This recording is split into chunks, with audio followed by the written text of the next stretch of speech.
Spawn's new life as a mortal isn't slowing him down one little bit when he comes up against vampires, demons, and the mob. We're going to talk about King Spawn number 32 from Image Comics. See you in 3.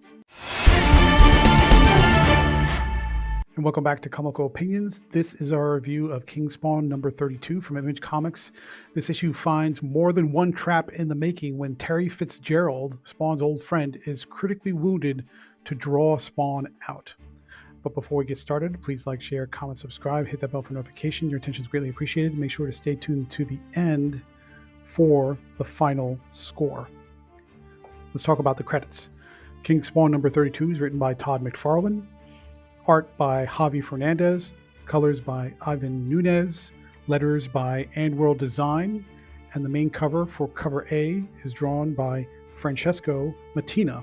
Let's recap briefly what happened in the last issue. So now we're in the post-Heaven Hell War. All the spawns, whether they be medieval, gunslinger, she-spawn, whoever, they are now all trapped on Earth that is completely surrounded by a dead zone, which means they can still wear the suits, but their suits are effectively inactive or inert or in a comatose state, making all of them mortal and susceptible to damage and or death. King Spawn follows regular Spawn, even though it says King Spawn, who's on the hunt for Granny Blake. Apparently is an old woman who is a well-respected member of the community, and she was kidnapped. What we find out is that gangsters who are former demons but are now basically taking up life as gangsters, so they still crave that position of power, have kidnapped Granny Blake, trying to goad Spawn into killing a rival gang by blaming them for the kidnapping. Now let's talk about what happens in King Spawn number 32. Spawn is still using feral vampires as a form of torture and coercion for some demons that he's captured, trying to convince them to tell him where Granny Blake has been stored. That doesn't get him very far, but it gets him far enough that he starts killing his way through low-level demons and gangsters of the underworld. Meanwhile, Terry Fitzgerald, who longtime Spawn fans will know is Al's best friend and ex-husband of Al's wife after he died, and so there's a fondness and a personal connection there. Terry has been gunned down. He doesn't die, but he's been critically wounded. And so what's happening is the demon gangsters are layering on all these misdirects and attacks on personal connections to Spawn, trying to draw him out and then trying to misdirect him towards killing a rival demon gangster mobster boss by the name of Kruger. And so now Spawn is killing his way through low-level demons and gangsters, not realizing that the stacking of attacks are basically meant to goad him and draw him out into taking out a rival gang by one mobster gang led by a demon who is now also mortal, because anyone who draws their power from either heaven or hell has lost that power. So even the demons are affected by it, and the angels as well, as we've seen from other titles. What do we like about King Spawn number 32? Lots of interesting drama and tension. There's a lot of complexity in the plot. It's not complicated, but it's complex. You can see that the gangster demons are playing the long game, trying to manipulate and maneuver Spawn into doing their bidding. Now, more than likely, he's going to figure it out eventually, but will he figure it out before it's too late, before he already takes out the rival gangster demons, or does something happen to him to help him realize what's happening and then switch back? Either way, it's a complex plot structure that's working out pretty well. The other thing that we like about this is King Spawn, or Spawn, I should say, even though he is effectively mortal and no different than any other human, is still a brutally trained killer and strong and athletic and well-versed in all kinds of weaponry, and isn't above using strategic torture tactics to get what he wants. So even though he's just a mortal just like everybody else, the demons are still afraid of him. Monsters are still afraid of him.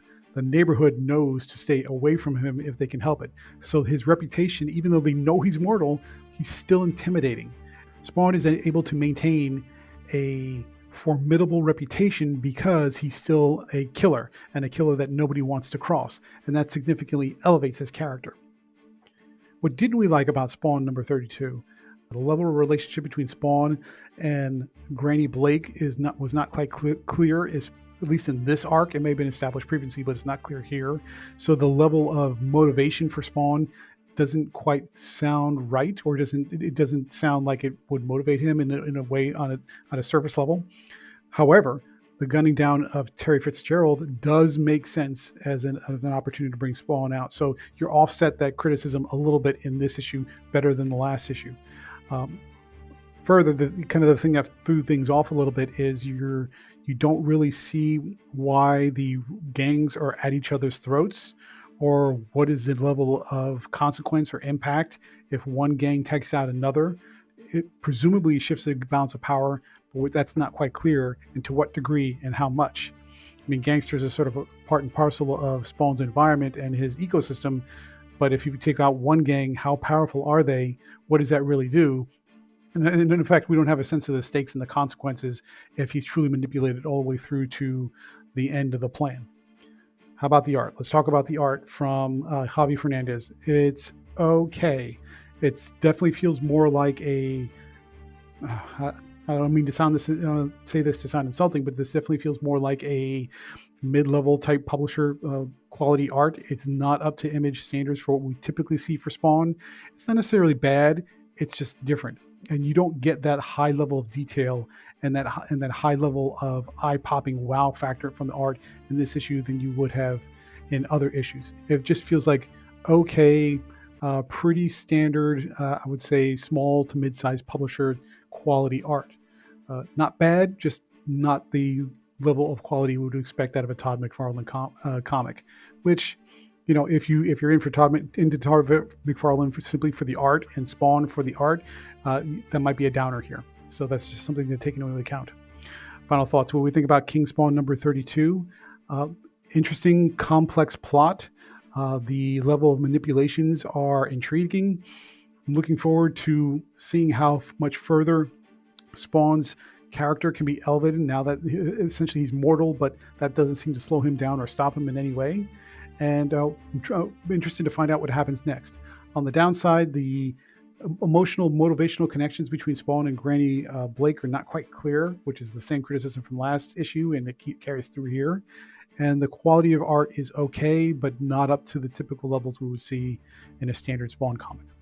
Therefore, we're going to give King Spawn number 32 from Image Comics a 7.8 out of 10. Are you keeping up with all the Spawnverse comics or just the main title? What do you think about the results and the consequences of the Heaven Hell War?